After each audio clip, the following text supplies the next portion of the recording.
Between September 1944 and April 1945, one of the most prolonged and bitter battles of the Second World War was fought between the Western Allies and Nazi Germany. In the battle for the Rhine, Hitler's Wehrmacht mounted a last-ditch defense of the German frontier, intended to cause the Allies major casualties, breaking their resolve and destroying the alliance between Britain and the United States.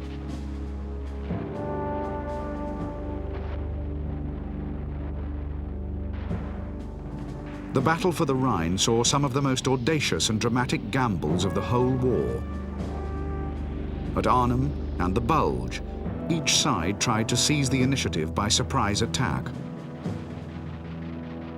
At the same time, Hitler unleashed a new generation of long-range weapons designed to terrorize Germany's enemies into coming to terms.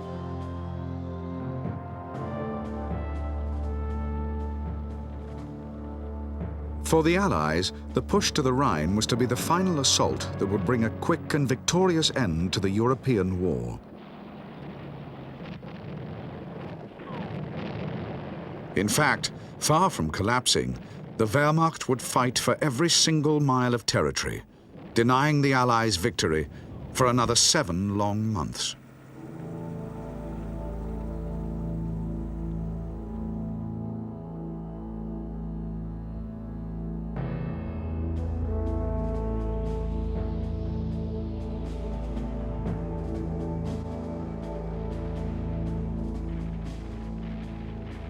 On D-Day, June 6, 1944, the Western Allies launched the long-awaited invasion of German-occupied France. By the end of the first day's fighting, 150,000 troops were ashore on 5 separate beachheads. The immediate objective was to link up and consolidate before breaking out into the rest of Normandy.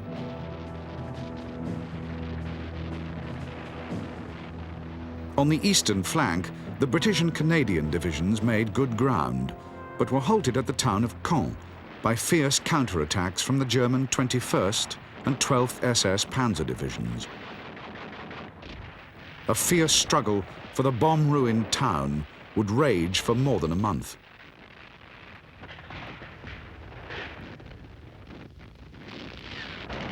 To the west, American forces raced along the French coast towards the port of Cherbourg. All supplies for the 5 divisions in France still came through the landing beaches, and it was essential to capture a sizable port. The United States First Army reached Cherbourg on the 20th of June and began fighting its way through the tenacious German defense.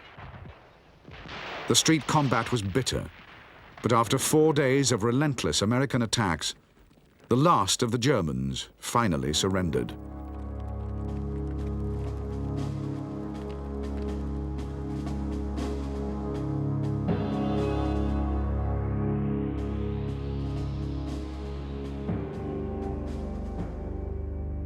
By July the 28th, 1944, after nearly a month of fierce fighting in Normandy, the Allied forces in northwest France had secured an area from Coutances to Caen, the town around which the entire Normandy offensive was to pivot. When the Americans seized Avranches, elements of the newly formed 12th Army Group were able to break out and fan rapidly south. But suddenly it became clear they had bypassed the main German forces, and they were ordered to drive east, pushing all out for the River Seine.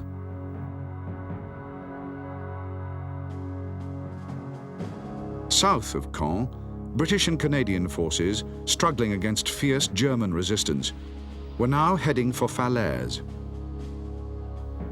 When the town eventually fell, the German 7th Army, aware it was being squeezed in an ever-decreasing pocket by 2 massive Allied army groups, began a desperate retreat. In some of the harshest fighting of the invasion so far, the Allies struggled to close the gap through which the Germans were withdrawing. Finally, on the 20th of August, the pocket snapped shut, and 60,000 Wehrmacht troops were killed or captured. The Allied army groups joined up, and the new broad front advanced eastwards.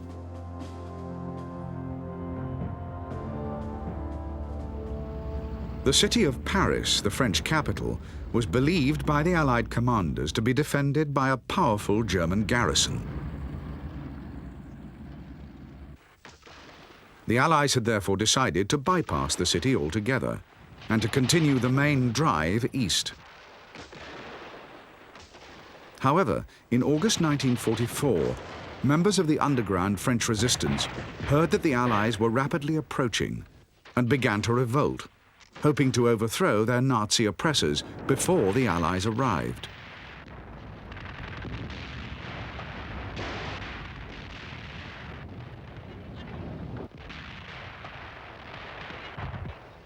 Free French units in the American First Army heard of the Paris uprising and refused to bypass the city.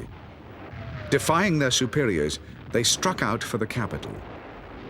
The 4th Free French Armored Division fought through the Paris perimeter defenses, and the first tanks entered the city center on the 24th of August. Both the French and the American divisions following behind were greeted by ecstatic crowds, and within a day, the remnants of the German garrison had surrendered.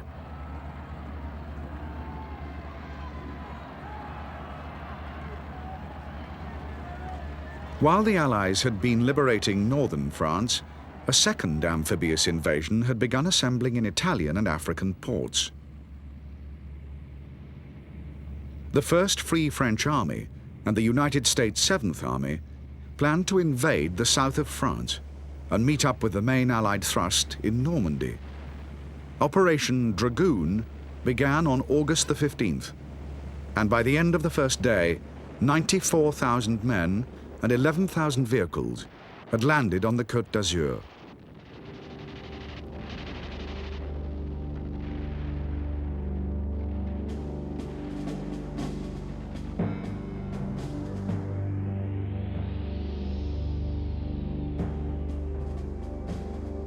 The main French and American landings for Operation Dragoon took place along the French south coast between Cannes and Cavalère. The region was lightly defended by the Germans, and the advance was rapid. The great ports of Toulon and Marseille soon fell.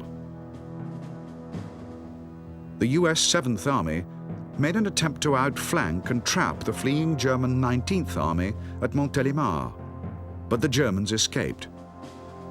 The 7th made a second attempt at Grenoble, but again, the German withdrawal was too rapid. Although the two outflanking attempts had failed, they did force the Germans into an even faster retreat.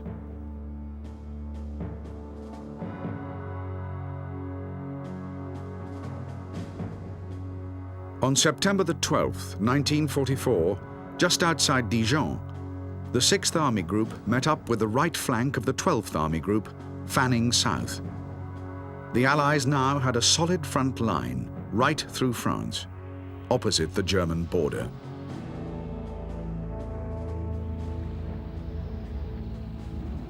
Since the liberation of Paris, the Allied spearheads had continued the main advance towards Germany.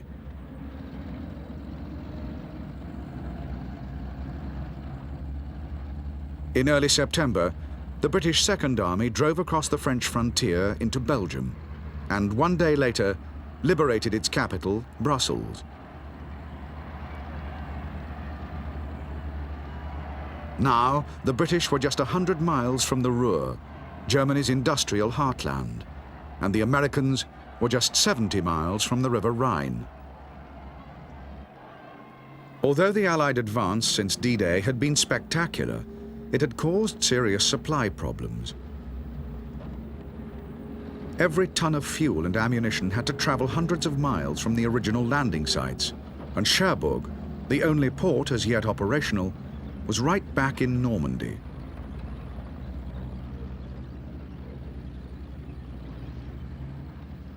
Even worse, despite the rapid retreat of the Germans, resistance was clearly growing.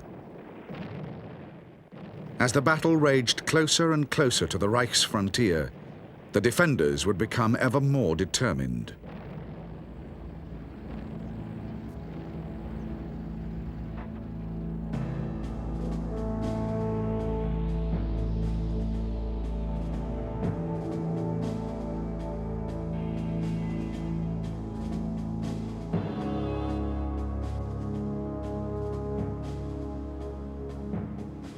Franklin Roosevelt had been President of the United States since 1932.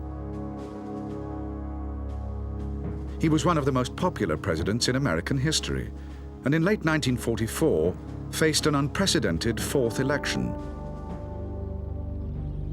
But to his friends and colleagues, it was clear that the 62-year-old Roosevelt had aged severely under the strain of office. He was in fact dying, and it took all his strength to concentrate on winning the war quickly and with as few more casualties as possible. With little thought beyond victory, Roosevelt was frustrated by the endless political machinations of both Stalin and Churchill. Nevertheless, one major post-war issue had to be decided. Where would the approaching Russian and Western armies stop? And when hostilities ceased, who would occupy which parts of Germany? At the summits of 1944 and 1945, it would be decided that Berlin, the capital of the Reich, was to be taken by the Russians. The goal of the Western Allies would be to capture Germany's industrial heartland, the Ruhr, lying behind the river Rhine. Tired and ill, Roosevelt would play only a minor role in the Allied negotiations, and many American leaders believed that the British and Russians were already taking advantage of his exhaustion. Roosevelt was under added pressure from his military commanders, who believed that the British held more power in the Allied command structure than the size of their armed forces justified.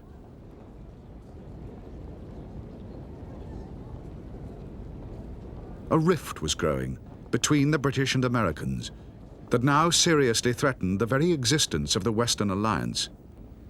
In the midst of increasing acrimony, Roosevelt tried his utmost to bolster the alliance by careful diplomacy. The president remained convinced that the preservation of the special relationship between Britain and America was the only way to ensure the fastest possible defeat of the Third Reich.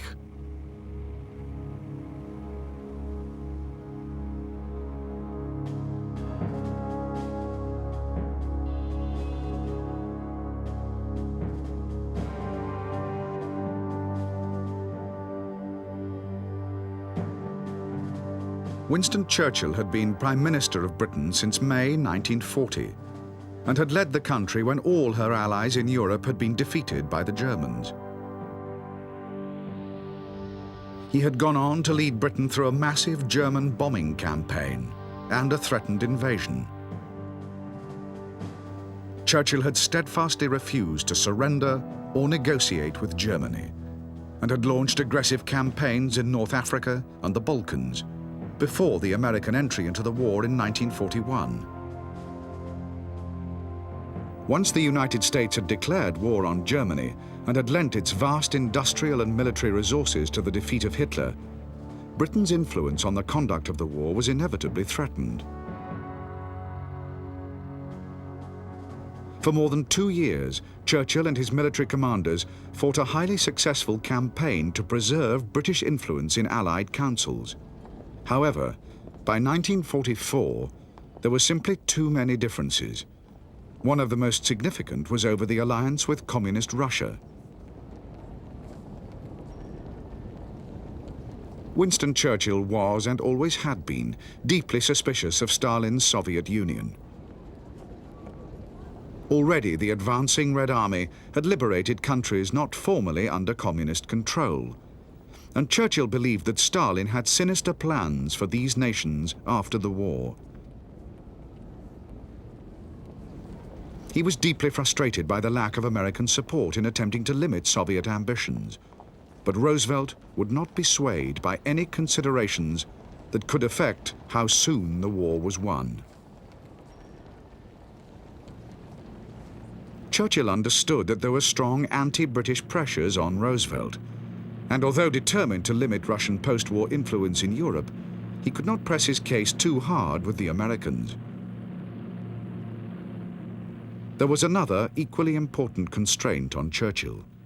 Great Britain faced bankruptcy and desperately needed to end the war.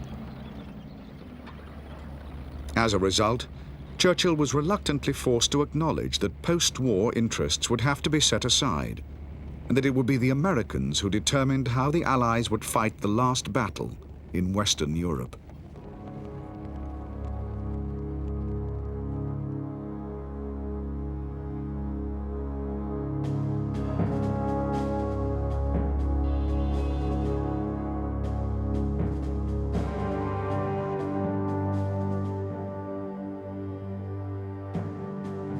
Despite the military setbacks of 1944 on both the Eastern and Western fronts, Adolf Hitler still hoped that he could snatch a last-minute victory. The doubts of military commanders were furiously dismissed as defeatist and traitorous, and Hitler increasingly chose loyalty and fanaticism over military competence. Hitler believed that the alliance formed against Germany was fundamentally an unnatural one, and was sure that the pact between communist Russia and the capitalist West could not possibly last. Hitler also knew of the growing tensions between Britain and America, and did everything in his power to drive a wedge between the Allies.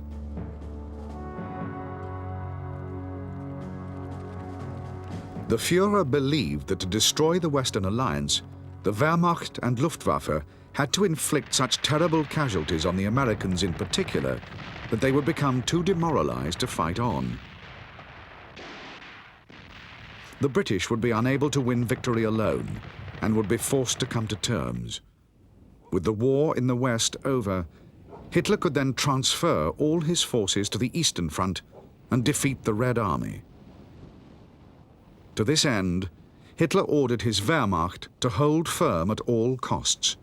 They were never to give ground, and they were never to surrender.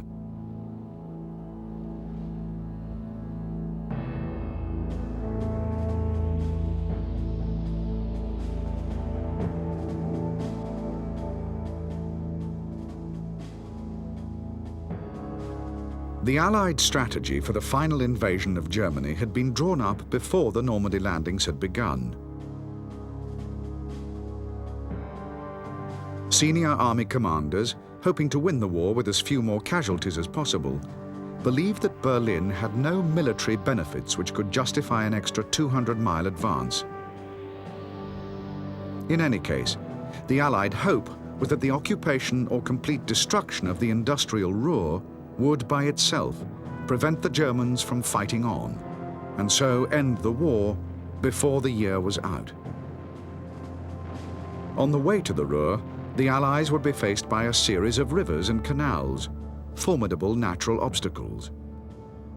By far the greatest was the river Rhine, symbolic frontier of the German homeland. Many Allied commanders hoped that the mere act of crossing the Reich's last barrier would result in a complete breakdown in German morale. Resistance, they believed, would crumble away, and a quick victory would be achieved. Allied spearheads had already proved themselves capable of advancing more than 75 miles a day, and by early September 1944, the Rhine lay just 70 miles from the front.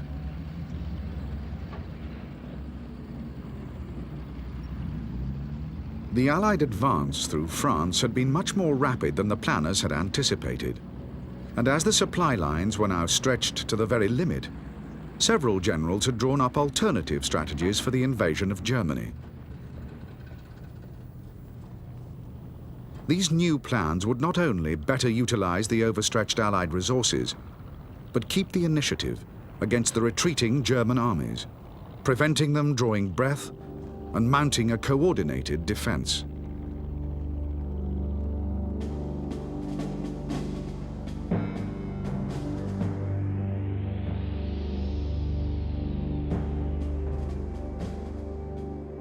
The original Allied plan for breaking into Germany would utilize three massive army groups with American, British, Free French and Canadian armies drawn up along a continuous line opposite the German border. The armies would first have to secure the great port of Antwerp and be completely resupplied from Britain. When fully up to strength, the Allies would advance on a broad front behind two main thrusts towards the River Rhine.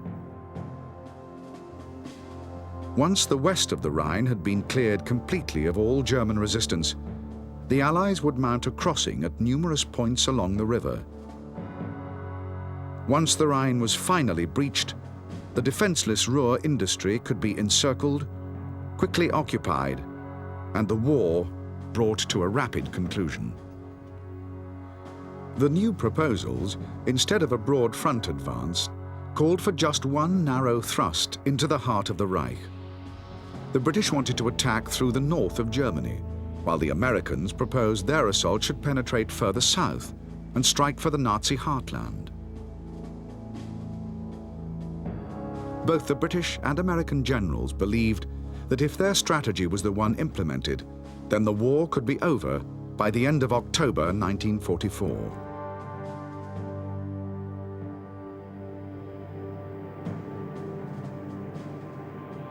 The Allied Supreme Commander, examining the alternative strategies for the invasion of Germany, could clearly see the benefits of each. The broad advance would need many weeks for the exhausted armies to recover and resupply, but it did have the advantage of producing a certain outcome. The alternative narrow thrust, although it would have a much less predictable result, could be mounted immediately. An immediate narrow thrust that could soon end the war was a highly attractive proposition. But political considerations weighed against such a move. Anglo-American relations were strained enough without allowing one ally to reap all the glory. It was decided to maintain the original strategy of a broad front advance and complete the resupplying of the armies before beginning the final assault.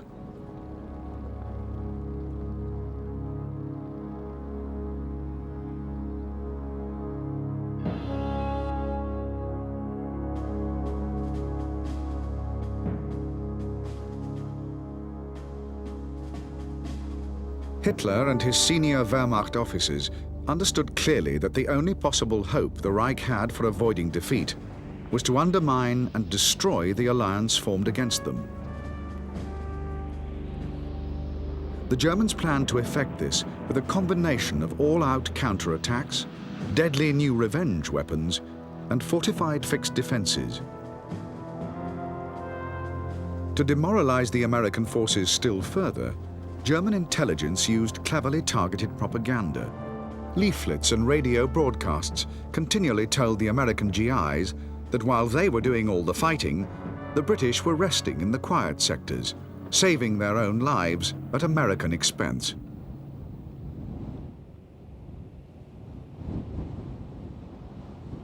If the Allies did manage to penetrate as far as the German frontier, they would meet formidable fixed defenses. Even before the outbreak of war, the Third Reich had begun fortifying its borders. The West Wall, better known to the Allies as the Siegfried Line, was a series of fortifications stretching all along the German boundary with France. It was made up of pillboxes, anti-tank obstacles, and mines. But since the Germans had banked on halting the Allies in Normandy, the West Wall had been allowed to decay. In the autumn of 1944, it was hastily improved and reinforced, and although most of the reinforcements were youths and old men, they would be extremely well armed.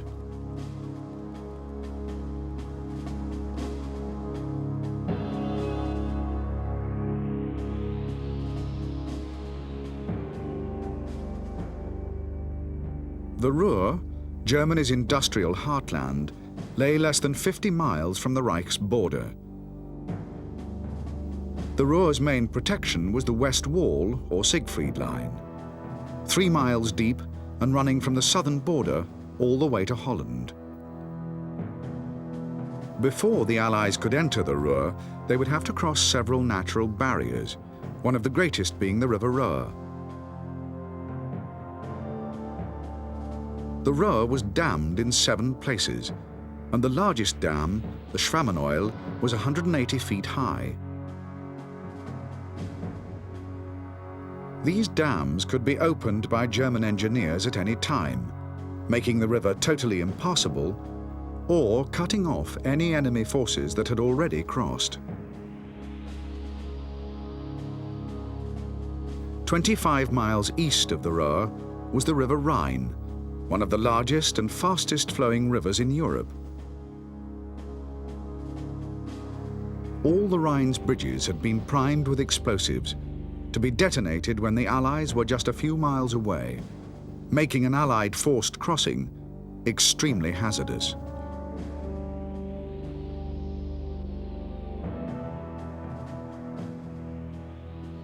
In addition to fixed defences, the Germans had improvised several tactics to prevent the Allies from crossing the rivers Ruhr and Rhine. Speedboats were packed with 100 pounds of explosives and were intended to be aimed at bridges or pontoons being constructed by the enemy. The crew would jump off at the last moment, and the boat would race on to its target.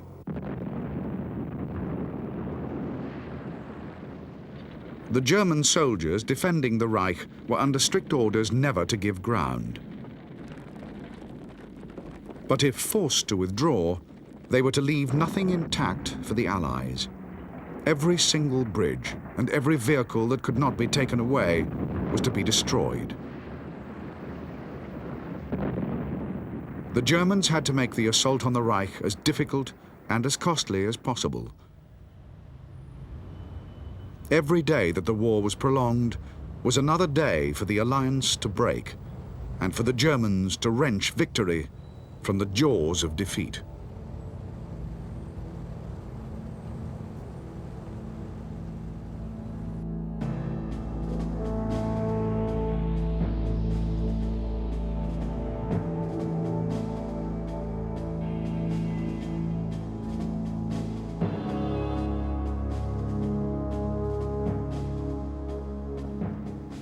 General Dwight Eisenhower became the supreme commander of the Allied Expeditionary Force in January 1944, promoted over 100 more senior generals. Eisenhower had a difficult dual task as supreme commander: to liaise with senior politicians and to lead an Allied army made up from a great many different nations.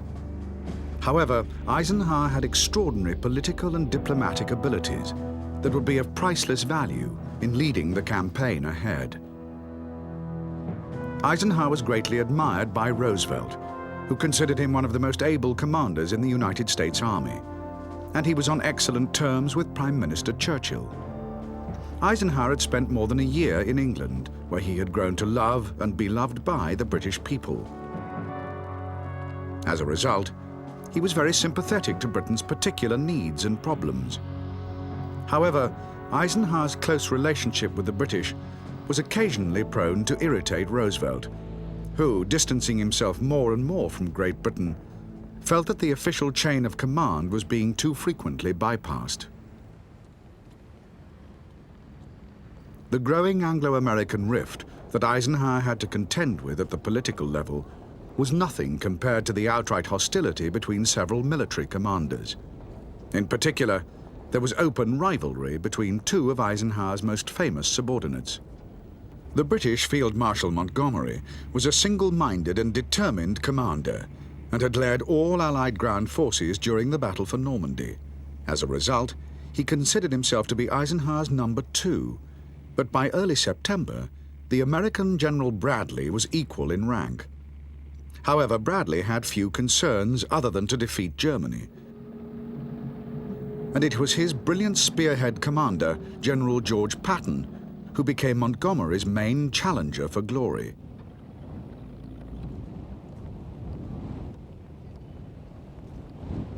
the contest between Patton and Montgomery to become the greatest Allied general would shake the Western alliance to the very core and test to the limit even the diplomatic talents of General Eisenhower.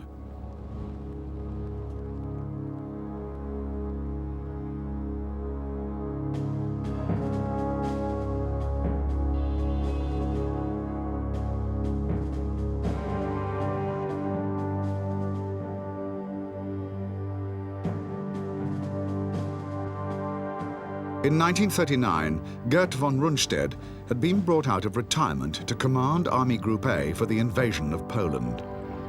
Rundstedt fought a brilliant campaign, and in 1940 his forces helped conquer the French in just 6 weeks. Over the next 4 years, Rundstedt went on to fight successfully on the Eastern Front and in Italy, and never once lost a battle. In January 1944, Rundstedt was given command of the Wehrmacht in the West, with orders to deny the Allies a foothold on French territory. But by the end of June 1944, in the face of total Allied air superiority, it was clear that Rundstedt had failed. Hitler had continuously interfered and had not even allowed him to commit his reserves to battle without permission. Hitler accused von Rundstedt of being a defeatist and dismissed him at the end of the month.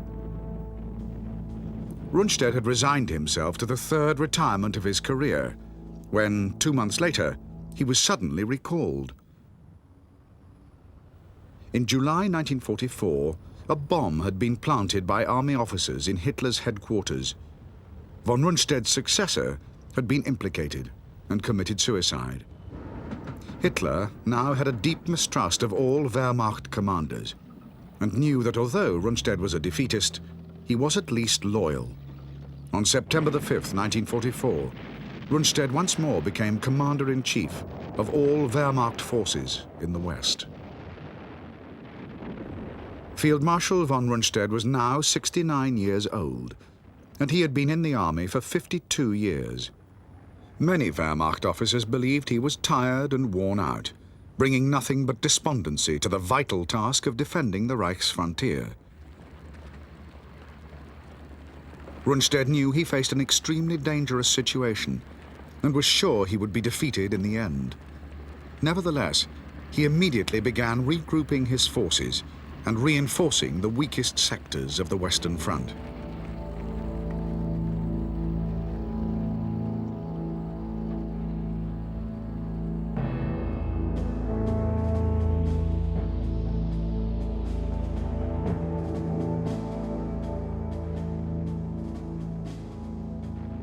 The Allied advance from June to September 1944 had been achieved more rapidly than the planners had anticipated. And now, the greatest single threat to continued Allied success was from overextended supply lines. Each infantry division required 20,000 tons daily, all of which still came from Normandy. Every effort was being made to ensure the Allied spearheads were given the fuel and ammunition they needed. The most important was Operation Pluto, the laying of a series of pipelines under the sea, which directly connected Britain and France. The coils, weighing more than a destroyer, could reel out 70 miles of pipe. Once connected to the mainland, pipelines were laid all the way across France to the Allied front.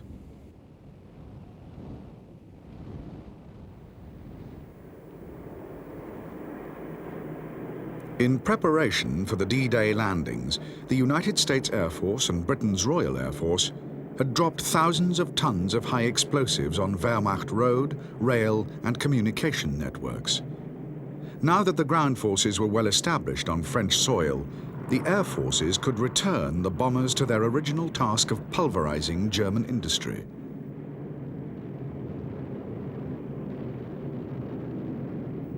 Senior Air Force commanders believed that their efforts to destroy the Ruhr industry might yet produce the total collapse of Germany without the need for an actual invasion.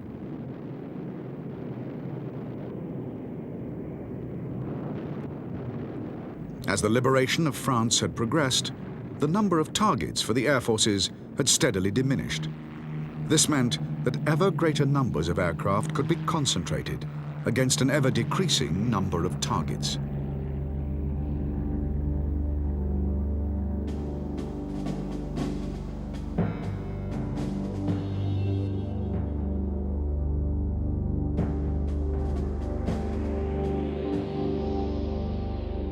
The P-38 Lightning was designed in 1936 as a high-altitude interceptor. Built by Lockheed, it was the company's very first military design. The distinctive twin-boomed Lightning first flew in 1939, when its top speed of 400 miles per hour was exceptional. The Lightning, armed with 4 machine guns in the nose, first saw combat in Europe in August 1941 and became the first American fighter to destroy a German aircraft. The P-38 was incredibly versatile and operated successfully in all Allied theaters. As well as being a high-altitude interceptor, the Lightning's high speed would prove valuable in photo reconnaissance, as a long-range escort, and as a ground attack aircraft, often armed with 14 rockets. The Lightning was known to the Germans as the forked-tailed devil and became the only American fighter to remain in production throughout the entire war.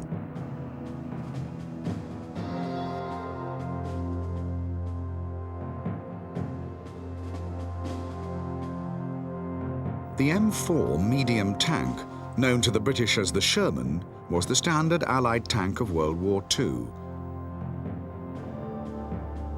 As a result of neglect in engine development before the war, the designers had used an aviation engine, which gave the Sherman its distinctive high profile.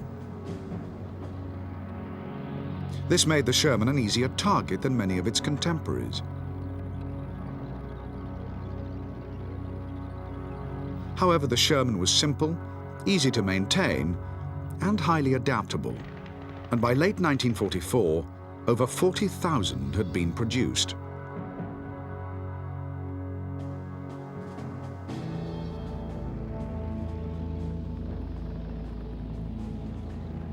One of the most successful adaptations of the M4 was the M10 tank destroyer.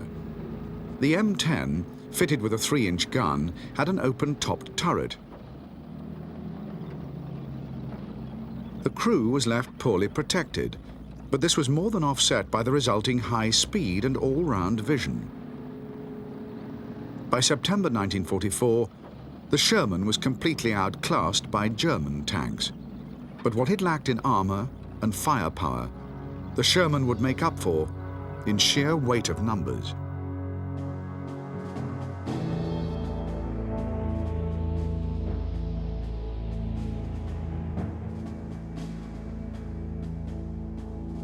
The Willis MB General Purpose, or GP utility vehicle, was known to Allied troops as the Jeep. The Jeep had a 4x4 transmission, which enabled it to negotiate rough terrain and reach up to 65 miles per hour on the open road. The Jeep was most highly prized as a forward reconnaissance vehicle for the main armored spearheads, but it was a versatile machine. It was used extensively as a field ambulance and as VIP transport.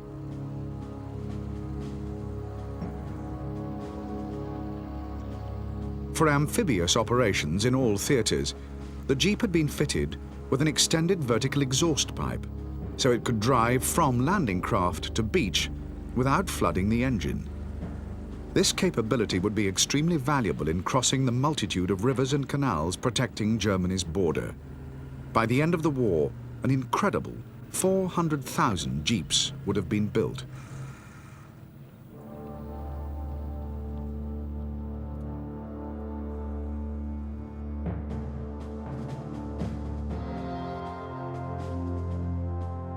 The Avro Lancaster was designed in 1940 and took its first flight in early 1941.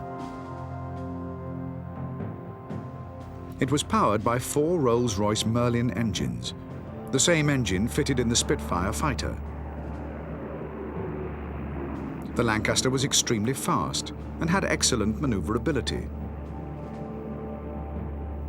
It was armed with 10 machine guns in 4 hydraulically operated turrets and had one of the biggest bomb bays of any aircraft.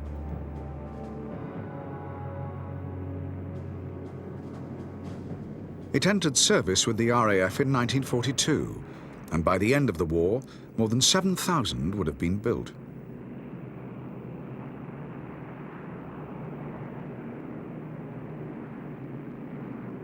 The Lancaster was easily adapted for a number of specialist roles.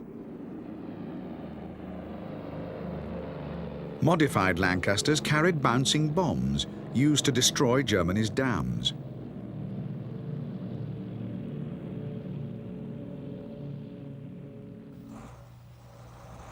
Later in the battle, the Lancaster was the only bomber capable of carrying the massive 22,000-pound Grand Slam demolition bomb.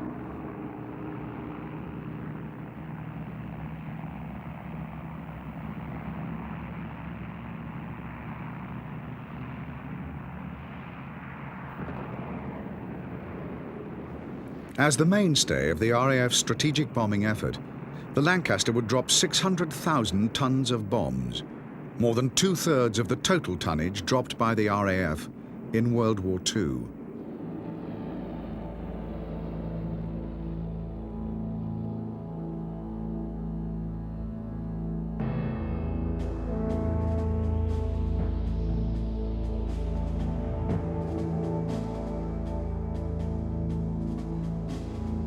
By early September 1944, there were over 2 million Allied troops in France.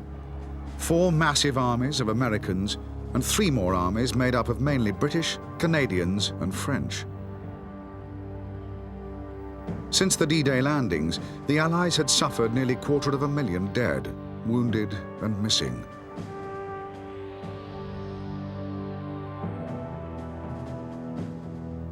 For most Allied troops, the fighting in Normandy was the first action they had seen.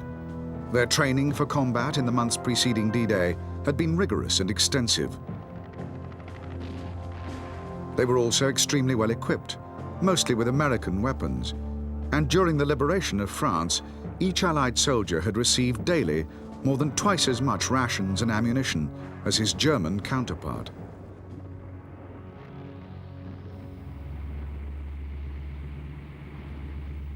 In the last 3 months, the Allies had advanced over 300 miles, and morale was exceptionally high. There was a firm belief throughout the ranks that the war could be over by the end of the year. However, this optimism occasionally drifted into complacency. To many Allied soldiers, the Germans seemed clearly beaten, and many saw no reason to die when the war was so nearly won. During the battle for the Rhine, the Wehrmacht would exploit this weakness to the full.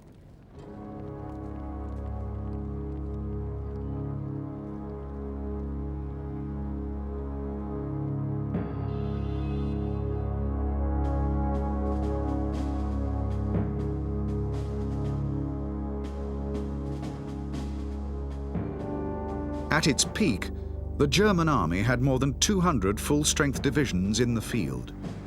But 5.5 years of continual conflict had steadily taken a toll on the Wehrmacht's fighting capability. By September 1944, most of the remaining 224 divisions were merely fragments of the original formations.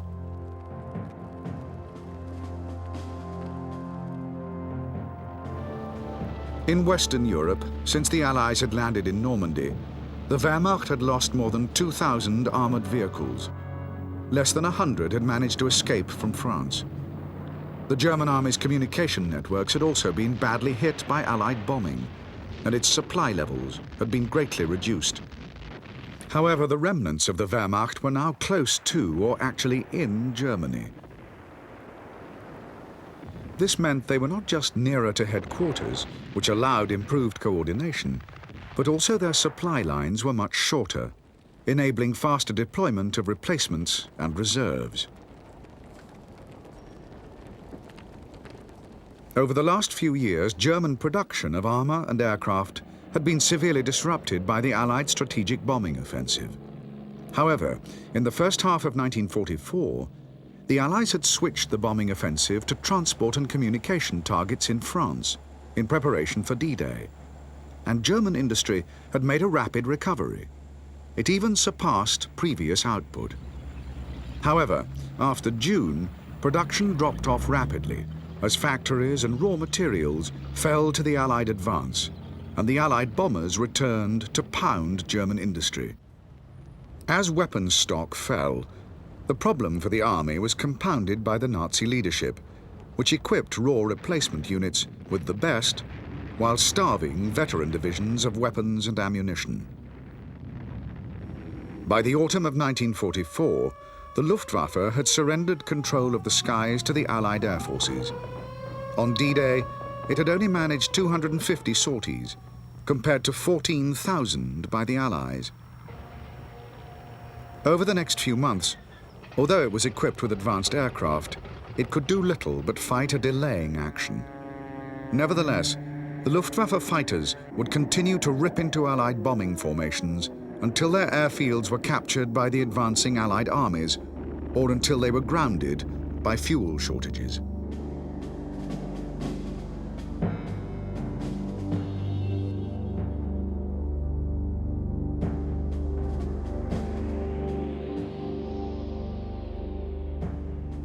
The Panzer Mark V, or Panther, was designed in 1942 in response to the vastly superior performance of Soviet tanks. Throughout its first production run, the Panther was plagued by specification changes, and its weight increased by 9 tons. The extra weight had a detrimental effect on many of its original components, and the Panther would prove very unreliable, needing a great deal of maintenance.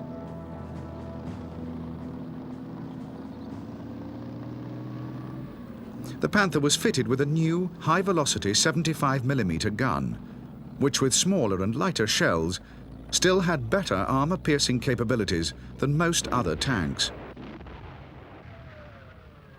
The excellent gun, combined with good maneuverability and heavy armor, made the Panther far superior to any British or American tank.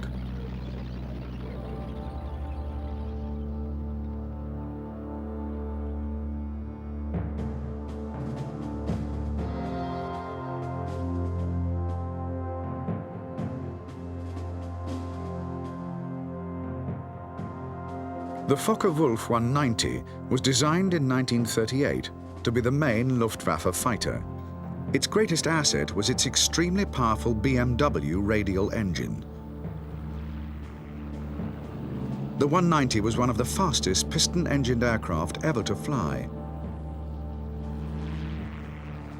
It was sleek and highly maneuverable, and by the end of the war, 20,000 would have been produced.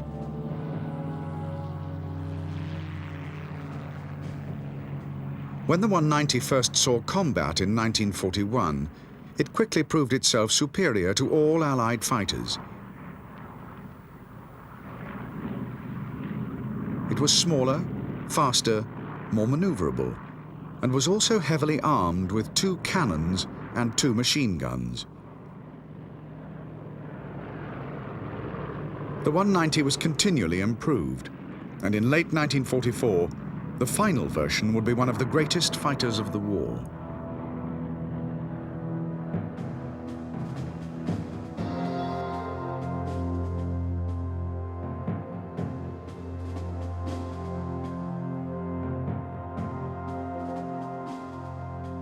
The Messerschmitt 262 was the world's first operational jet fighter.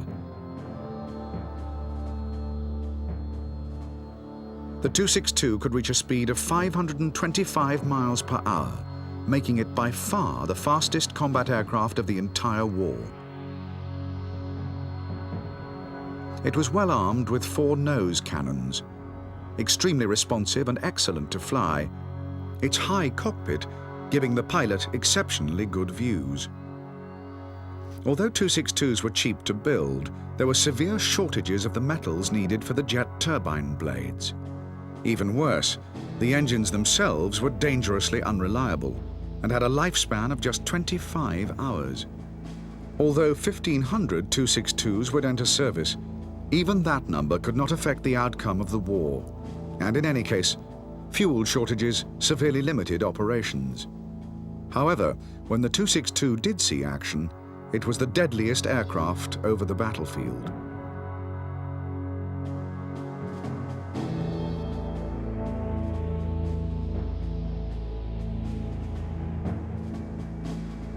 The V-2 rocket was designed as long-range artillery and was one of the greatest single advances ever made in weapons technology. The rocket began development in 1936 at Peenemünde in North Germany, and extensive testing took place throughout the 1930s. At launch, the V-2 weighed 13.5 tons, and it was driven by a powerful alcohol and liquid oxygen motor. The rocket was guided by a gyroscopic system that placed it on a ballistic trajectory. It carried enough fuel for 1 minute of thrust, at which point the engine cut out and the rocket plunged silently towards the Earth. The V-2 had a 350-mile range, and its 1-ton explosive head would strike its target at an unprecedented 3,800 miles per hour. By the end of the war, nearly 6,000 V-2 rockets would have been produced.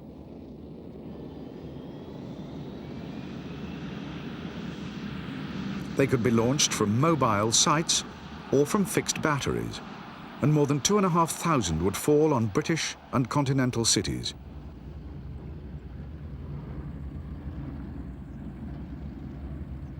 During the Rhine battles, the V-2 would be used tactically to try and stop the Allies crossing the vital rivers, protecting the Reich.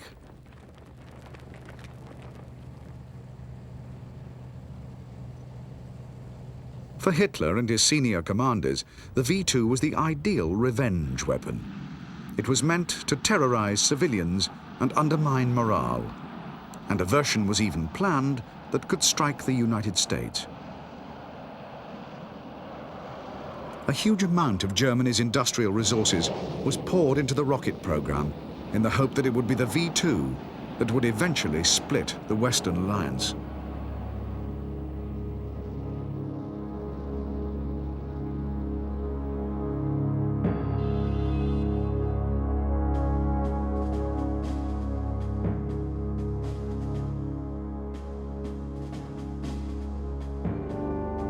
In 3 months of fighting since D-Day in June, the German army had lost more than 600,000 men, killed, wounded, or captured.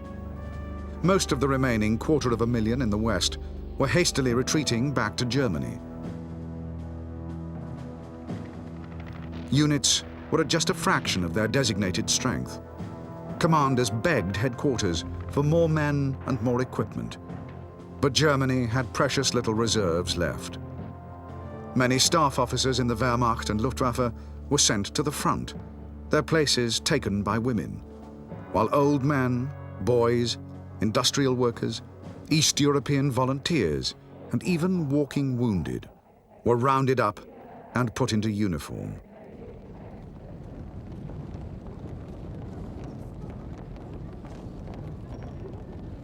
Although most of the remaining German troops were poorly trained and inexperienced, there was in the retreating forces a nucleus of Wehrmacht and Waffen-SS who were hardened veterans.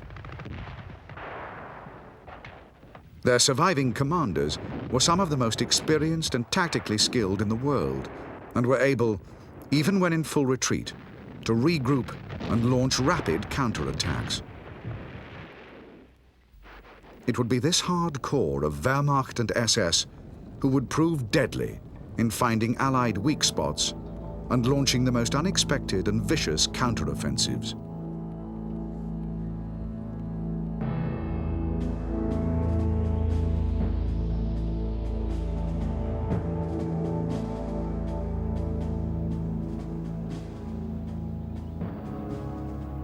After liberating Brussels on the 3rd of September 1944, the British Army raced immediately for Antwerp, the second largest port in Europe. The capture of Antwerp was essential if the Allies were to build up the gigantic amount of supplies needed to launch the invasion of Germany. Although the British 11th Armoured Division liberated Antwerp on the 4th of September, the Germans held several islands in the estuary near to the city. Until these German strongholds were destroyed, the Allies would be unable to use the river, and the port would remain closed. In the second week of September, with Antwerp unlikely to be operational in the immediate future, the British proposed an imaginative plan to cross the Rhine without delay. To head off American protests, it was a modified version of their original plan, a compromise, which would not use up all the available supplies.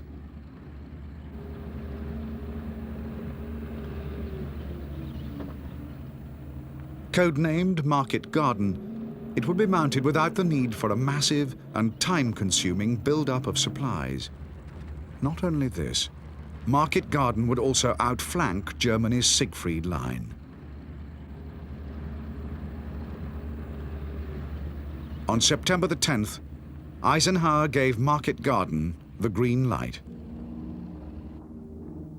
Montgomery had just 7 days to finalize plans for the largest airborne offensive in history.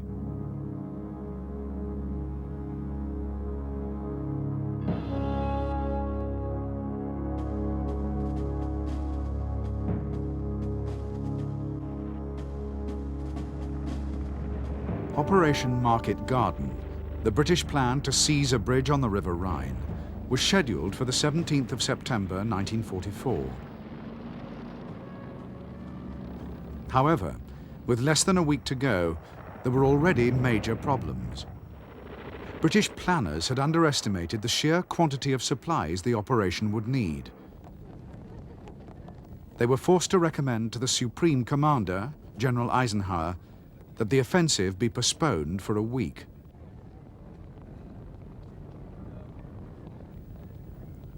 Eisenhower knew that German resistance was stiffening daily, and any delay would mean a stronger German defense and heavier Allied casualties.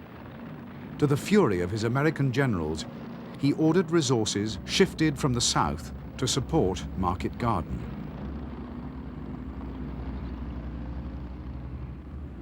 Allied commanders believed that the area of the planned attack was lightly defended. A persistent mist over the landing zones had hampered reconnaissance, and although there were reports that the remnants of several panzer divisions were in the region, these reports were dismissed.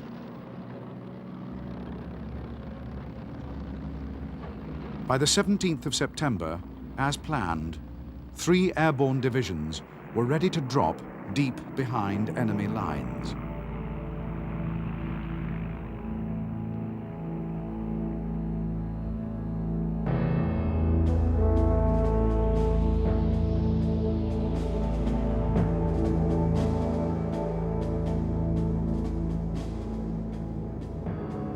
To pave the way for Operation Market Garden, on September the 16th, Allied bombers launched heavy attacks in and around the target area. German army barracks and local air defenses were hit repeatedly. The following morning, the airborne landings began. Because of a shortage of transport aircraft, the landing forces had to be dropped in waves, even though it weakened the impact of the assault. As the first wave of nearly 20,000 paratroops and glidermen dropped into 3 main landing zones, only a few aircraft were shot down. However, many gliders broke their tow ropes and were lost.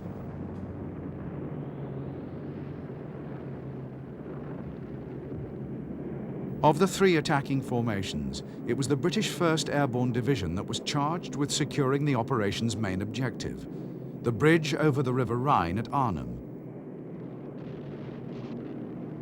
Because of the fear of heavy flak around the town, 1st Airborne had dropped 8 miles away.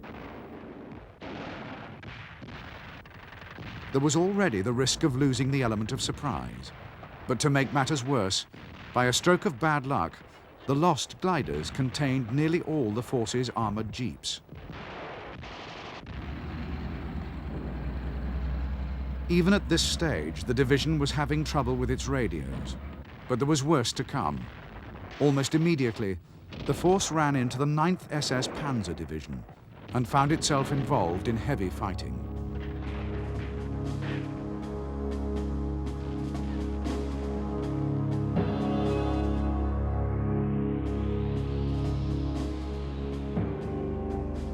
While the British 1st Airborne Division had landed west of the Rhine Bridge at Arnhem, the American 82nd Airborne had landed near Nijmegen, intending to seize bridges over the River Waal and on the Meuse. Meanwhile, the US 101st Airborne had landed just north of Eindhoven, aiming to secure bridges over nearby canals.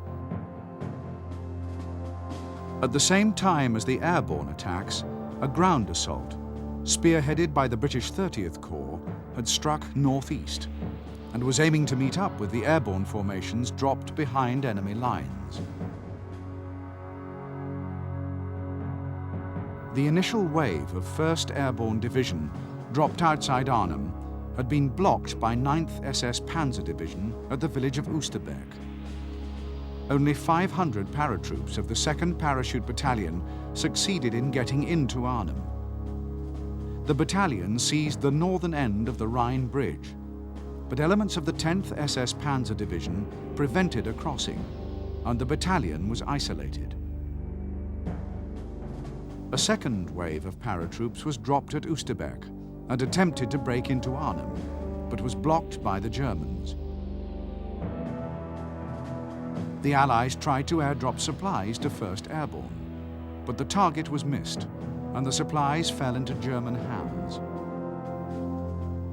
The 1st Polish Parachute Brigade landed south of the Rhine, meaning to link up with the British, but the Poles were foiled by a strong German defense. There was still no sign of the Allied ground forces supposed to link up with 1st Airborne.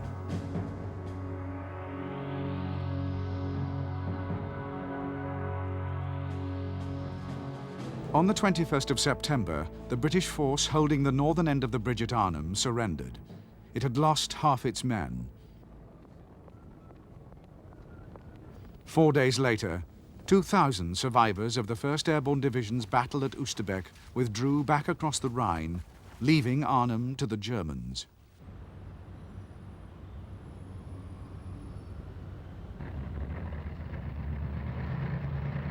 Although Operation Market Garden had failed in its main objective to capture a bridge over the Rhine, there had been some success elsewhere. 30th Corps had relieved the American 101st Airborne at Wignall, and the next day had pushed on to meet 82nd Airborne south of Nijmegen. After hard fighting, and in spite of fierce German counterattacks, the 82nd had succeeded in capturing the Waal Bridge.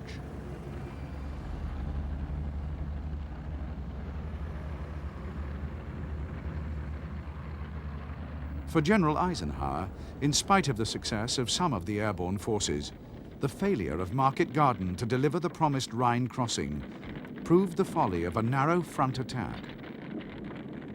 As for Montgomery, his reputation had suffered a severe blow, and he would never regain his former influence with the Supreme Commander.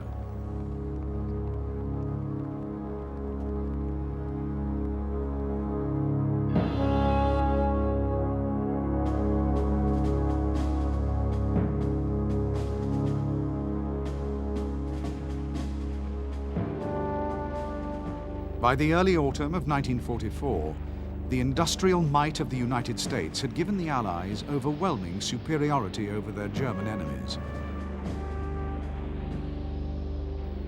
The Western Allies could muster 14,000 planes and over 2,000 tanks on the Western Front. On the ground, 56 divisions were organized into 3 massive army groups behind a front 500 miles long.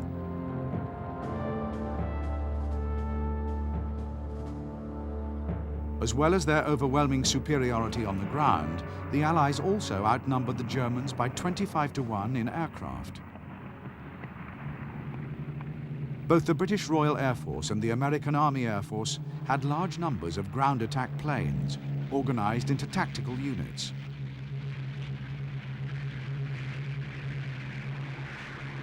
Fighter bombers such as the British Hawker Typhoon and the American P-47 Thunderbolt operated in close support of every Allied ground operation. When the weather allowed, large numbers roamed behind German lines, pouncing on anything that moved, and almost completely depriving the Germans of daytime mobility. Meanwhile, Allied motor transport and armor could mass behind the front with little fear of disruption.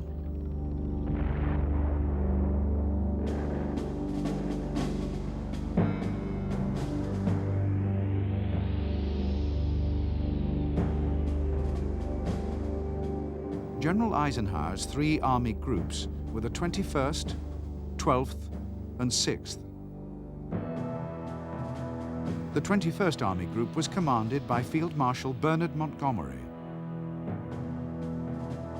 Montgomery fielded the British Second Army with 6 armoured, 8 infantry, and 2 airborne divisions, and the Canadian First Army with 2 armoured, 3 infantry divisions, and 1 armoured brigade.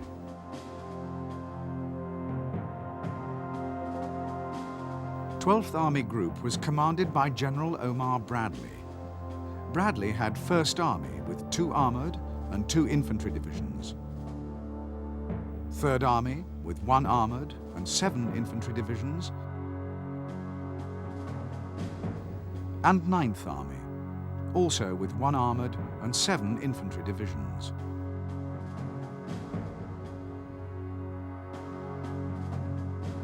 The 6th Army Group had come up from southern France and was commanded by General Jacob L. Devers. Devers had the 7th United States Army with 1 armoured, 5 infantry, and 1 airborne division, and 1st French Army with 3 armoured divisions, 1 motorized division, 1 mountain, and 3 infantry divisions.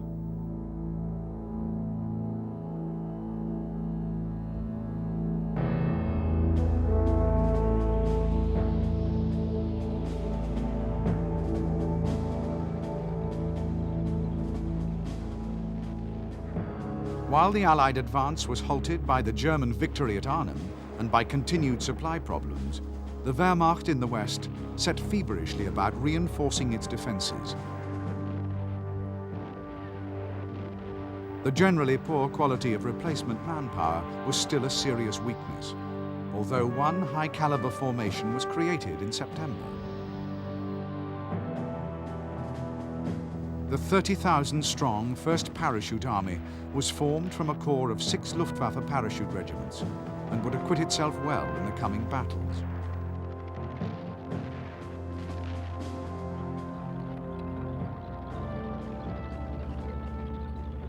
With the defending army groups down to barely more than 100 tanks, panzer reinforcements were desperately needed.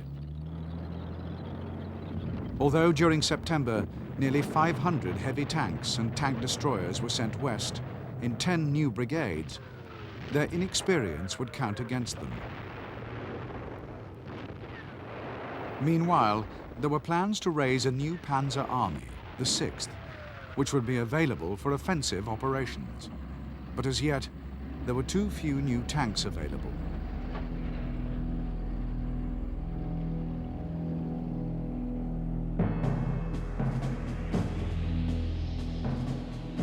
German Army Group B was deployed on the Northwest Front and was commanded by Field Marshal Walter Model. Model had the 15th and 7th Infantry Armies, the newly formed 1st Paratroop Army, and 5th Panzer Army.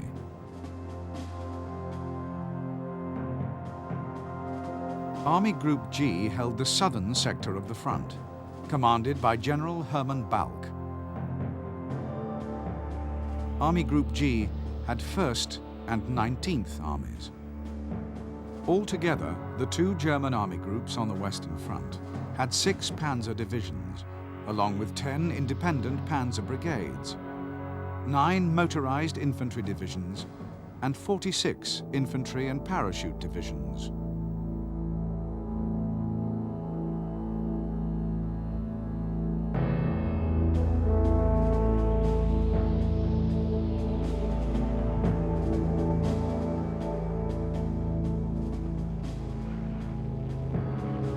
By late September 1944, in the wake of the failure of Operation Market Garden, the Allies had been forced to realize that the war was not going to be won by the end of the year.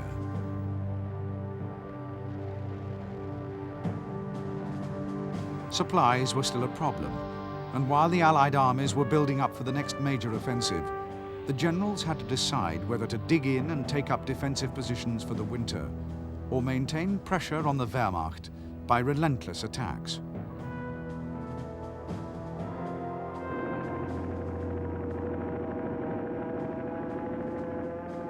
Already the weather had turned cold and wet, but Allied commanders decided to give the Germans no breathing space.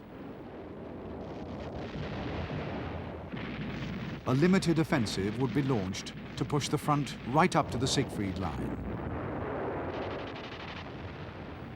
At the same time, in order to open up the port of Antwerp, a concerted effort would be made to clear the remaining Germans from their island sanctuaries in the Scheldt estuary.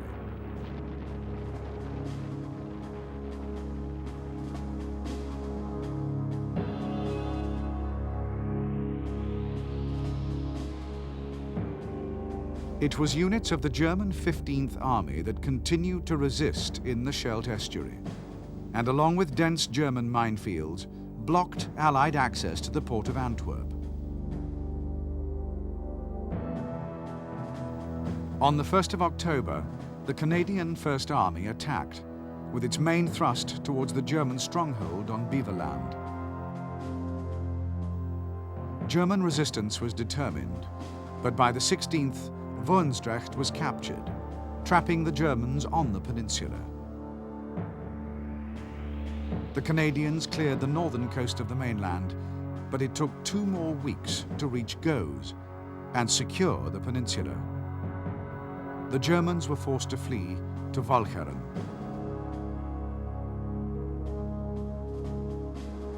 On the 1st of November, the British Royal Air Force bombed Walcheren's dikes, flooding much of the island. The 1st Canadian Army then launched a powerful amphibious attack. It took a week of fierce fighting before Walcheren was in Allied hands. Only then could the task of sweeping the estuary for mines begin.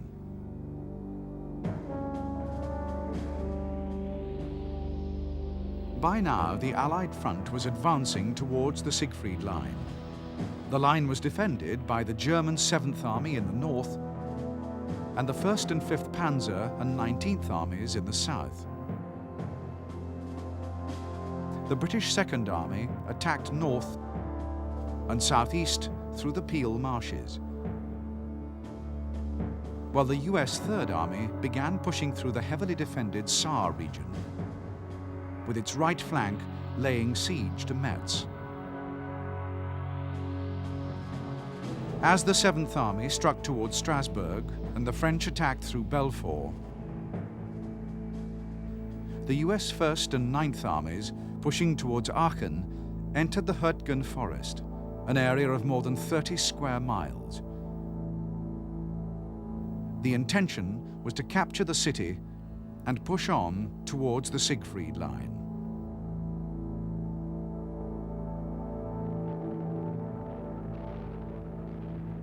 The drive through the Hurtgen Forest in early October 1944 was supposed to be part of a limited offensive. What no one had expected was that it would turn into a major battle, and one of the bloodiest yet fought by American troops.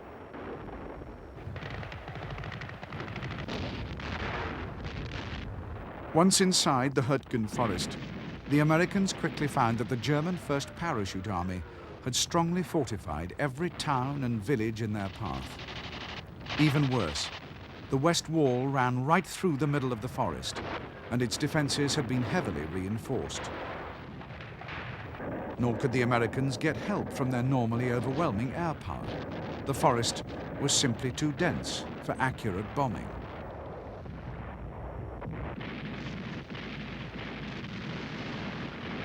The city of Aachen was the most strongly defended in the Aitken forest area, and one of the Allies' main objectives. The Germans put up a determined fight, inflicting heavy casualties on the Americans. But on the 21st of October, Aachen fell. It was the first German city to be captured by the Allies.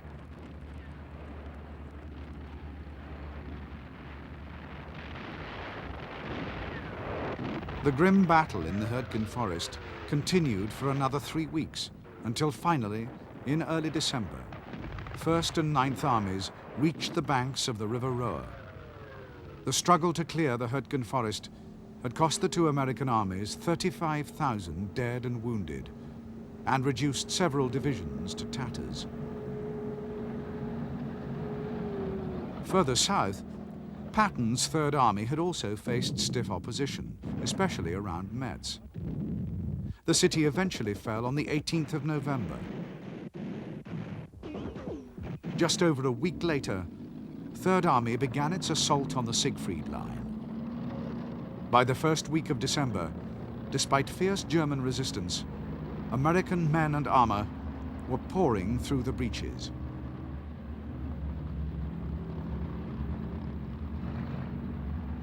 While Third Army had been smashing its way through the Siegfried Line, the First French Army had secured the Belfort region and was steadily destroying the 19th German Army.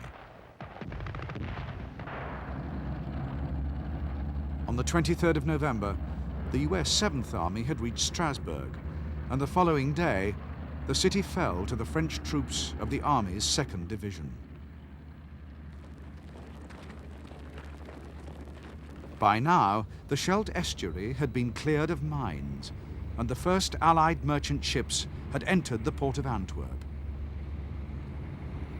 In its first week of operations, the port handled more than 10,000 tons of supplies a day, and the figure was rising fast. Allied commanders were now confident that their armies would soon be fully supplied and would be ready to launch a full-scale offensive against Germany early in the new year.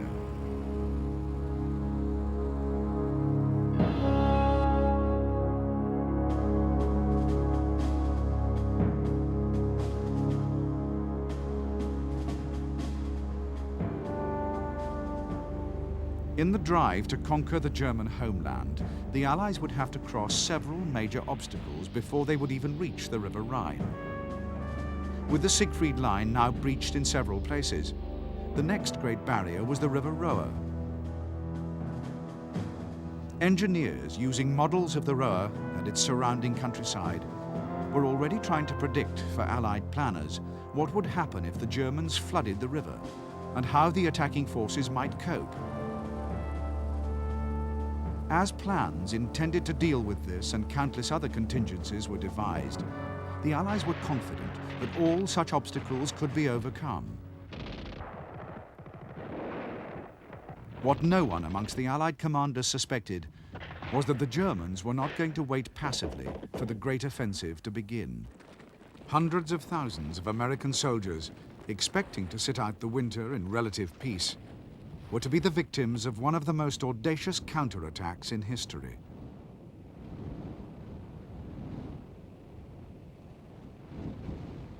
Hitler and his senior Wehrmacht commanders had been planning to launch a major counteroffensive against the Allies since mid-September.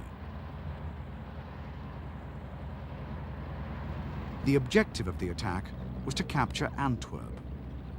Not only would the capture or destruction of Antwerp prevent supplies reaching the Allied armies, it would also split Allied forces in two, demoralizing the alliance and forcing its leaders to negotiate.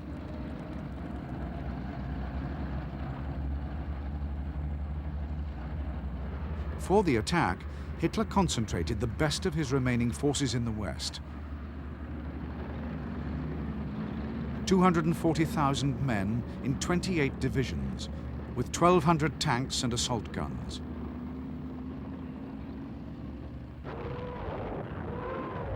The offensive began at 05:30 on December the 16th, with a barrage by 900 German guns. 1 hour later, 3 German armies smashed into the American front line.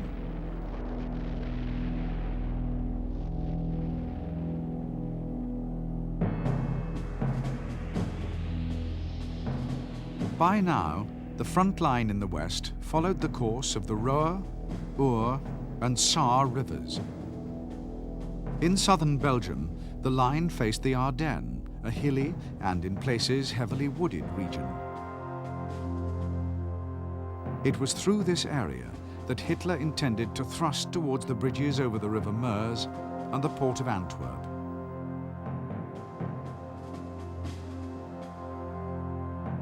For the attack, the Germans had deployed the newly formed 6th Panzer Army, together with the 5th Panzer and 7th Army, facing the weak gap between the American 1st and 9th Armies.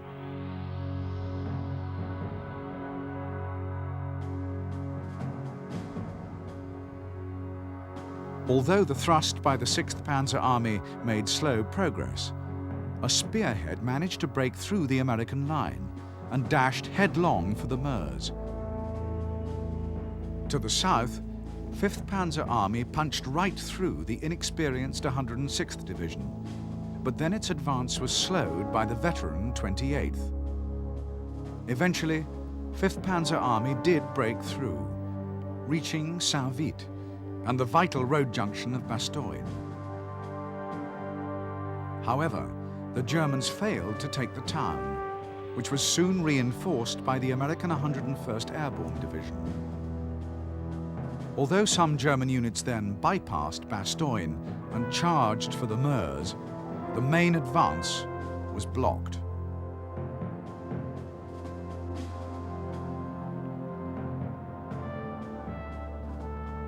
To Allied commanders, the German offensive through the Ardennes had come as a stunning blow. No one had believed that the Germans were capable of mounting a large-scale attack. Nor had anyone imagined that Hitler would be so foolish as to risk his last remaining forces in one great gamble.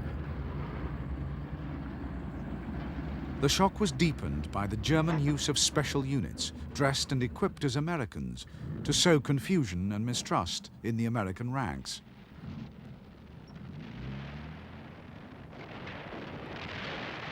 The Germans' success in the attack so far had been, in part, due to the weather. Many of the attacking troops were veterans of the Eastern Front and accustomed to the harsh wintry conditions. Dense cloud cover had also denied the Americans use of their reconnaissance and ground attack aircraft. However, in spite of these advantages, the attack was already behind schedule. The Americans had refused to surrender at Bastogne, while elsewhere, blown bridges had slowed the advance, and all German units were suffering from a desperate shortage of fuel. Meanwhile, the Allies were recovering from the first shock of the onslaught.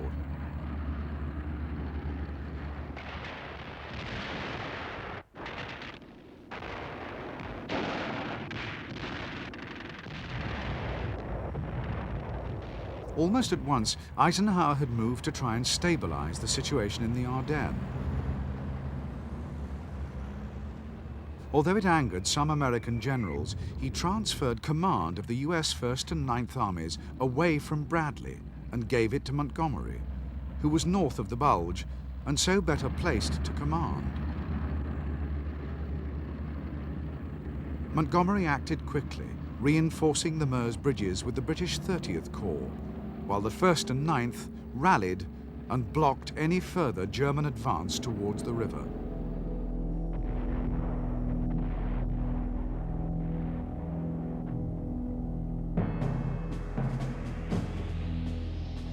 While Montgomery was strengthening the Allied defense in the north, Patton's Third Army had made an extraordinarily rapid 90-degree wheel, and had ploughed into the German southern flank.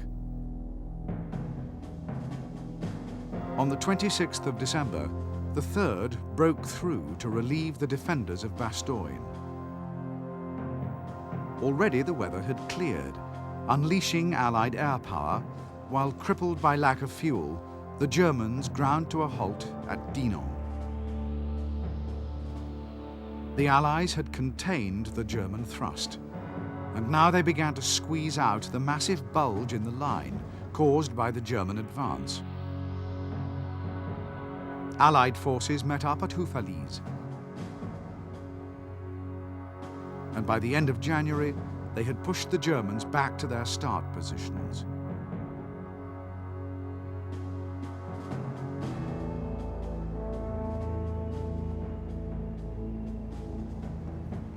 In the struggle that became known as the Battle of the Bulge, the Allies had lost almost 90,000 men, killed, wounded, and captured, nearly all of them Americans. The Germans had lost 120,000, many of them because Hitler had refused to allow a timely withdrawal, even when the offensive had clearly failed. 600 German tanks had been destroyed, along with vast numbers of heavy weapons of all types. Months of the Reich's war production had been expended for nothing.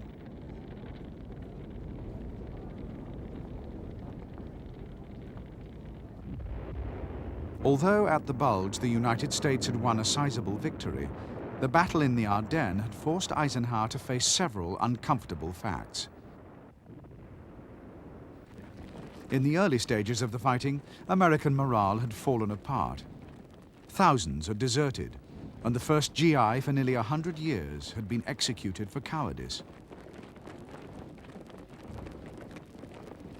For the Supreme Commander, it was a worrying picture, and the situation was made more difficult by the attitude of Field Marshal Montgomery.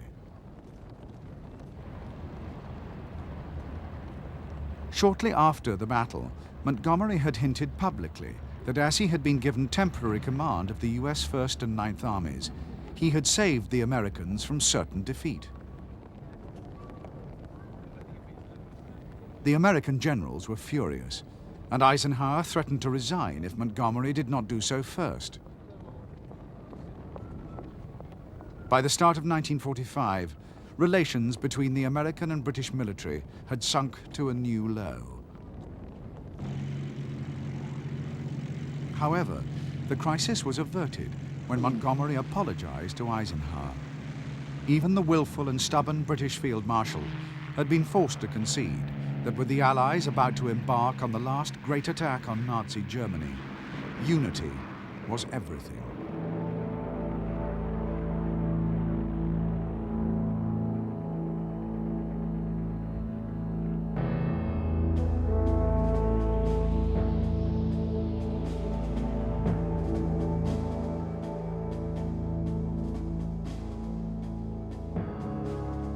The German counterattack in the Ardennes had succeeded in delaying the Allied push on the Rhine by only 6 weeks.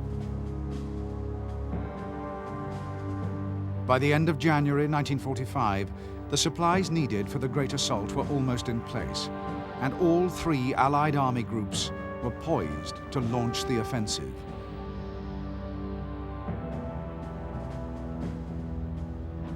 Each army group had devised its own plans for reaching the River Rhine. Montgomery's 21st had a 2-pronged strategy, Operation Veritable and Operation Grenade, both timed to begin on the 8th of February. Both prongs involved attacks through a heavily wooded region called the Reichswald. However, unknown to the Allies, the German 1st Parachute Army had heavily reinforced the Reichswald right in the path of the offensive. The climate also favored the Germans. By now, the winter snow had begun to thaw. Floods and mud would seriously reduce the attackers' mobility.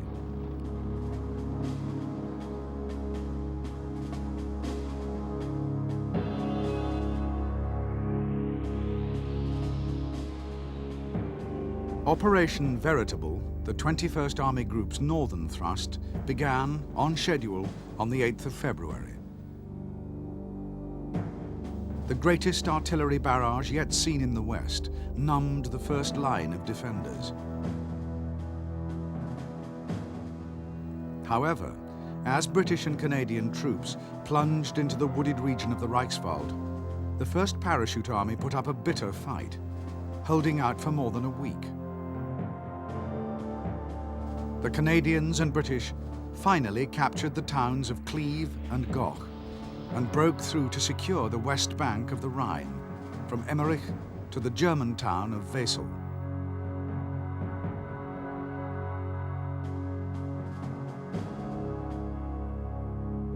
The 21st Army Group's southern thrust, Operation Grenade, was to be mounted by the US 9th Army and was to attack towards Dusseldorf and Cologne.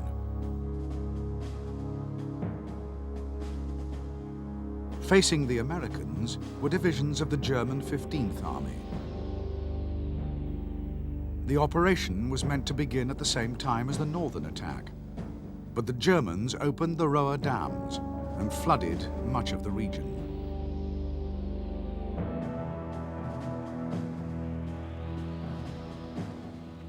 It took 2 weeks for the Rohr floods to subside, and only then could the Americans advance.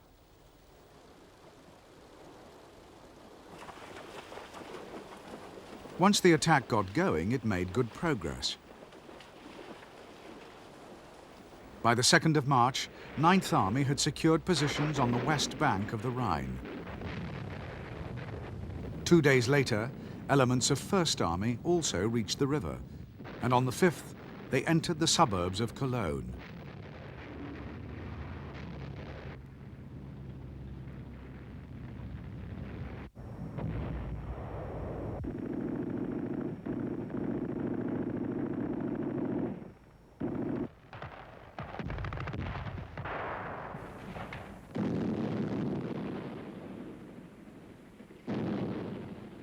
German resistance in Cologne was particularly fierce. The defenders clung to every pile of rubble, and the process of clearing the city was agonizing and costly. It was 2 days before Cologne finally surrendered.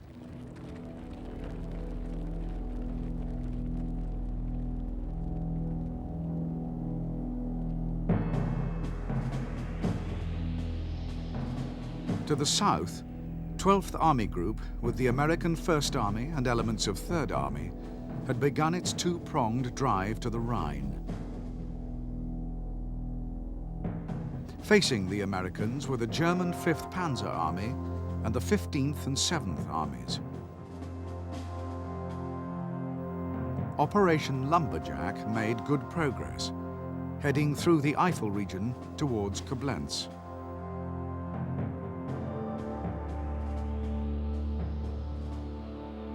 As the Allies advanced closer to the Rhine, they meant only to secure the west bank.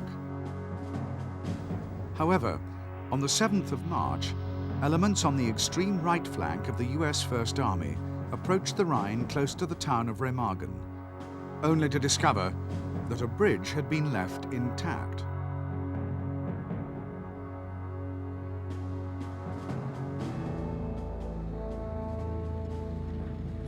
As the 9th Armoured Division had driven through Remagen, they had expected to find the railway bridge over the Rhine had been blown by the Germans.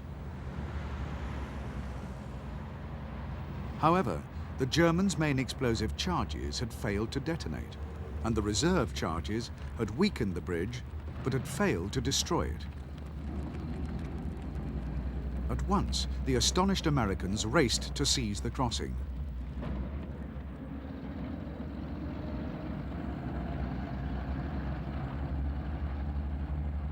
The American commanders, Bradley and Eisenhower, had seen the possibility of capturing a bridge over the Rhine intact as extremely remote. No plans had been made for such an unlikely event. All that Bradley could do was to rush the nearest units to the bridge and get them across as fast as was humanly possible.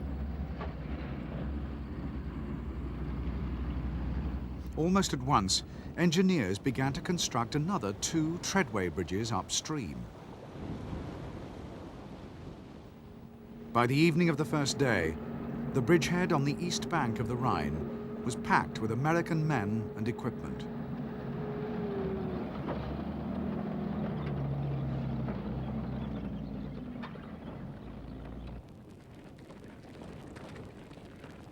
Nor was First Army content merely to consolidate the bridgehead.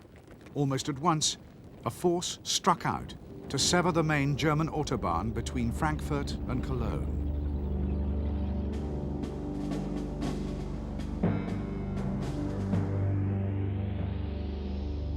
While 21st Army Group was closing to the Rhine opposite Wesel, and in the center, the Remagen bridgehead was being secured, 12th and 6th Army Groups had also been making progress. 3rd Army was pushing closer to Koblenz, and 7th, together with the right flank of 3rd Army, had begun Operation Undertone, clearing an area up to the Rhine between Koblenz and Strasbourg. The French First Army had finally liquidated the last pocket of German resistance around Colmar, and by the end of March 1945, the Allies held a line running the whole length of the River Rhine.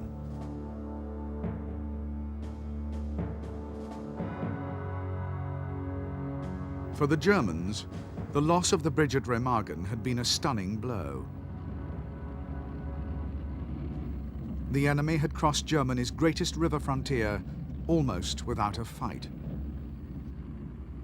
As news of the latest disaster had reached Hitler, he had flown into an uncontrollable rage. The commander-in-chief of the Wehrmacht in the West, Field Marshal von Rundstedt, was fired, and the officers who had failed to blow the bridge were shot.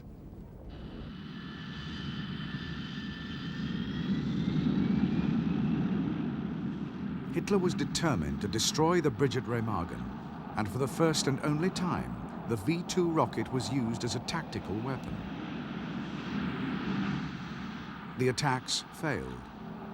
In any case, nothing could now prevent a massive Allied offensive along the whole length of the River Rhine and into the German heartland.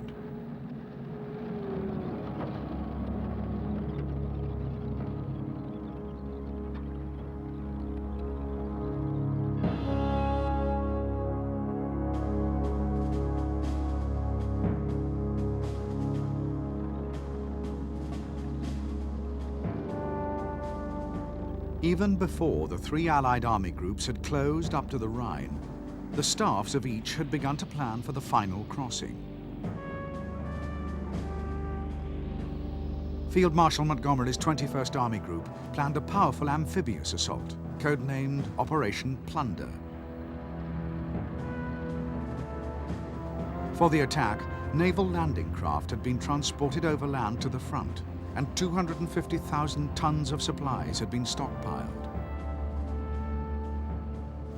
With 3 full-strength armies and 5,000 artillery pieces, Montgomery intended to seize a substantial bridgehead over the Rhine, and then, maintaining the momentum, strike deep into Germany.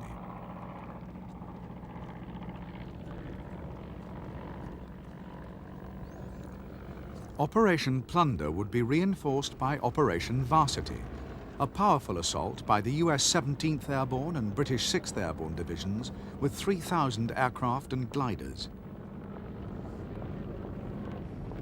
These forces would be dropped east of the Rhine to enlarge the bridgehead. Operations Plunder and Varsity were scheduled to begin on March the 24th. While the 21st Army Group was making final preparations for its enormous set-piece attack across the Rhine, Bradley's 12th Army Group, including Patton's 3rd Army, was finalizing its own plans. Patton's men had reached the Rhine later than Montgomery, and there had been no time to build up anything like the same vast quantities of fuel and ammunition. Patton was keen to press on regardless. he was determined to outdo First Army's achievement at Remagen, and above all, to beat Montgomery to a Rhine crossing. In the middle of the night of the 22nd of March, less than 2 weeks after Patton's men had reached the Rhine, 5th Division succeeded in winning a bridgehead. Patton had beaten Montgomery by 2 full days.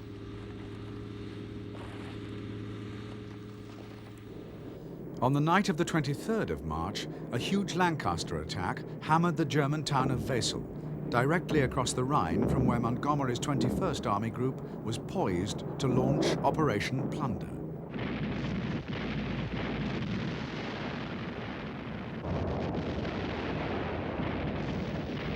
After a short but intense artillery barrage, the Allied amphibious crossings began. Protected by a massive smoke screen, the crossings continued through the night and into the next day. German resistance was sporadic. At 9 a.m. on the morning of the 24th of March, the parachute landings began just north of Wesel.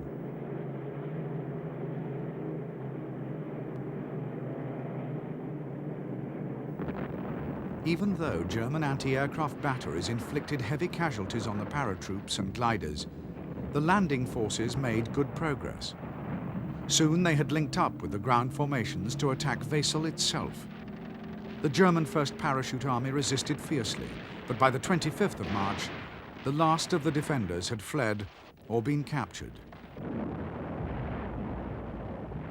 Within 3 days, the Wesel bridgehead was 25 miles deep and 25 miles wide.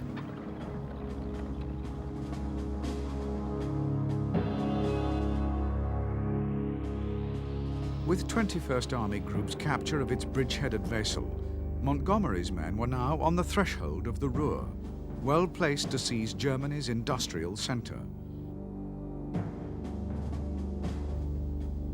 12th Army Group's 1st Army continued to cross at Remagen, while Patton's 3rd Army, already across at Oppenheim, won 2 more bridgeheads further north. Meanwhile, 7th Army crossed near Worms, and the French 1st Army crossed at Germersheim. By the end of March, the east bank of the River Rhine was a chain of Allied bridgeheads.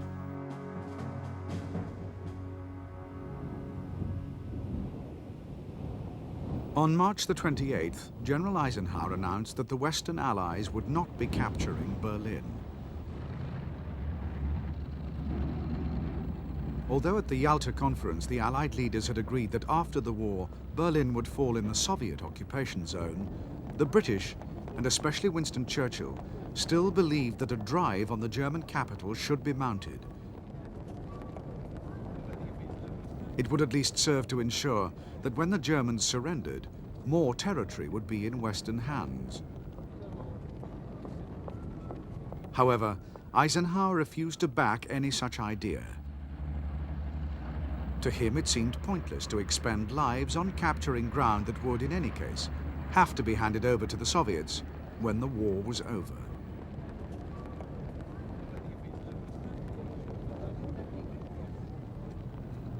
It was not only Churchill who was dismayed by the American refusal to push east.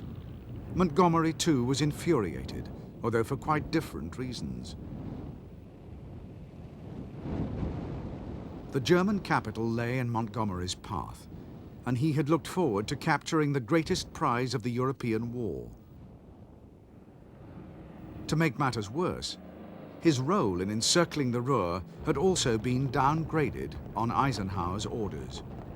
Bradley's 12th Army Group would complete the Ruhr encirclement, while Montgomery's forces would only play a supporting role.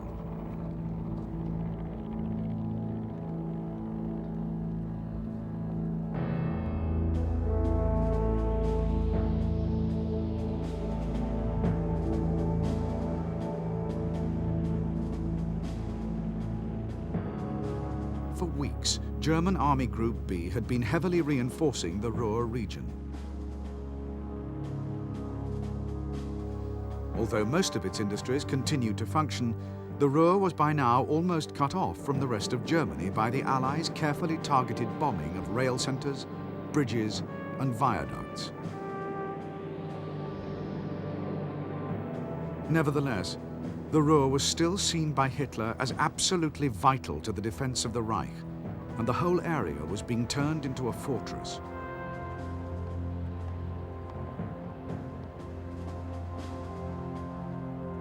The commander of Army Group B, Field Marshal Model, had set up his headquarters inside the Ruhr. Model had 15th Army and 5th Panzer Army, along with elements of other formations numbering more than 200,000 men. Orders were to hold out to the very end.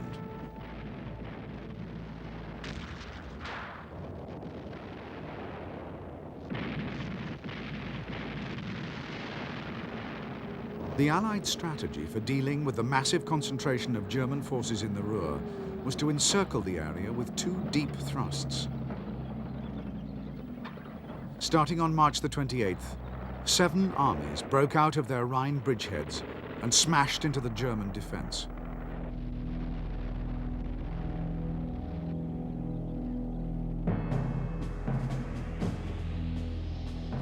The Allied plan was that in the north, the British Second Army was to drive in the direction of Hamburg and down the River Elbe. The Canadians, starting a few days later, would clear Holland and the North German coast. Meanwhile, Patton's Third would drive into central Germany, and to the south, the US 7th Army and the French First Army would push down to the line of the Danube. In the centre, while most of the US 1st and 9th Armies encircled the Ruhr, some units would push on to the Elbe. No Allied forces were to cross the river. East of the Elbe was to be left to the Russians.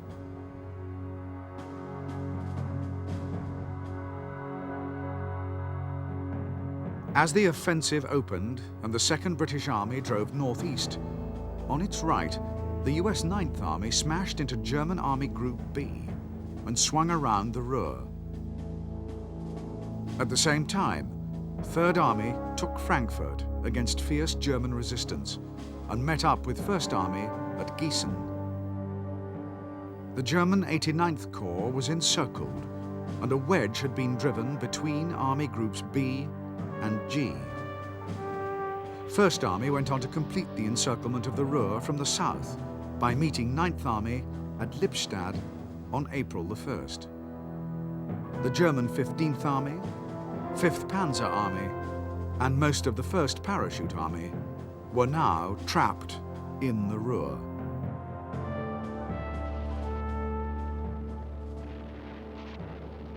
In the Ruhr pocket, an area 30 miles by 70 miles, was the last great concentration of German forces in the west. The encircled units made one attempt after another to break the ring, but their efforts were weak and uncoordinated. The Germans were also trying to form a new army to the east, 11th Army, which could break through to the Ruhr and relieve the pocket. But they failed to assemble more than a handful of already weak divisions. However, the sudden appearance of SS battle groups from inside the pocket, mounting fierce counterattacks, caused anxious moments for Allied commanders.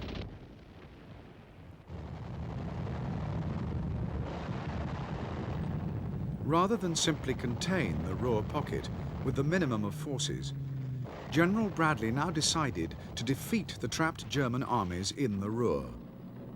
The result was nearly 3 weeks of difficult and frustrating action.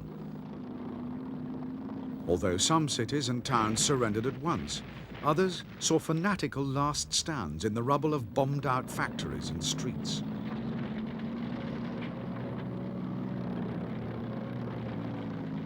Although it took 18 American divisions nearly 3 weeks to end all resistance, the outcome of the Ruhr battle was never in doubt. All the same, the scale of the victory astonished Allied commanders. When German resistance finally petered out on April the 18th, 317,000 German prisoners were taken, including 25 generals and an admiral. More prisoners than in the mass surrenders at Stalingrad or Tunisia.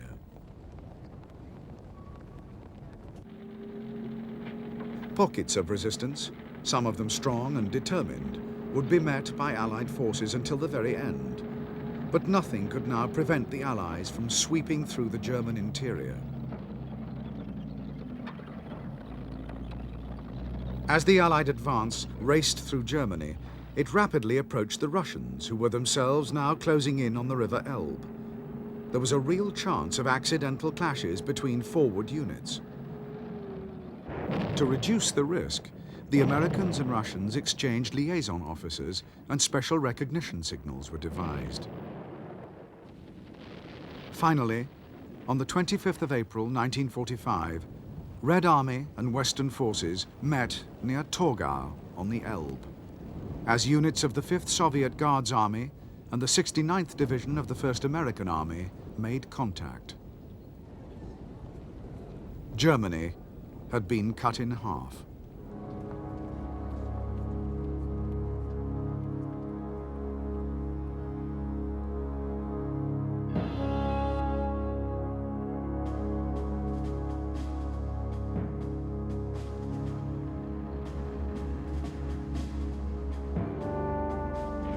While the Western Allies were eliminating the final pockets of German resistance on their side of the River Elbe, the Russians began the assault on Berlin.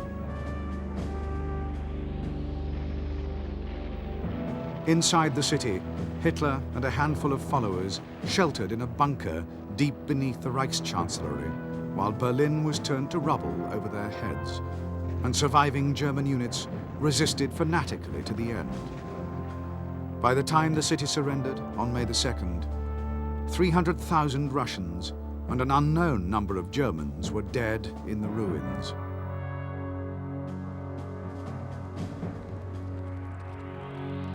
Two days before the fall of Berlin, Adolf Hitler had committed suicide in his bunker. However, although the Führer was gone, German resistance continued. Knowing of the grim fate that awaited them at the hands of the Russians, many German units were determined to fight their way west and surrender to American or British forces. To buy time for units in the east to escape, German formations in the west kept fighting for long after they would otherwise have given up.